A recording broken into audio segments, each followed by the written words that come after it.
Good morning.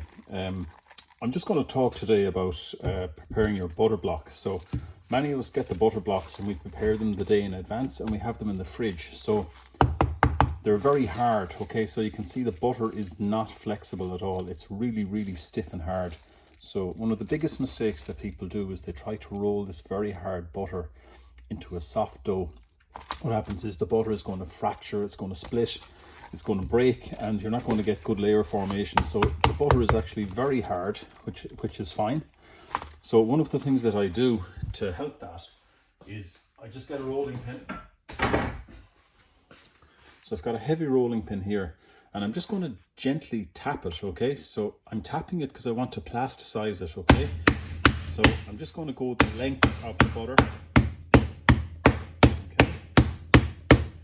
Just tapping it down with the rolling pin, and then I'm going to turn it sideways and I'm going to tap it. Sorry about the noise, but it's necessary. So I'm just going to keep smacking it here.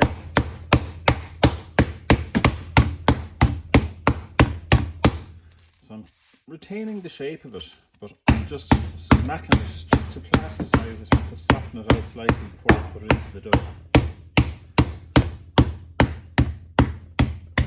So it only takes about a minute. So you can see now already, okay, how soft the butter is and malleable it is. And now it's ready, okay?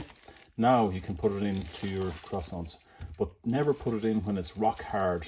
Now it's nice and flexible, okay? And I always prepare my butter inside a plastic, it's just a grocery plastic bag or something like that. And you can see just a minute is all it takes just to tap it and get it softening, so that when you put it into the dough, it's going to be the same consistency of the dough, okay?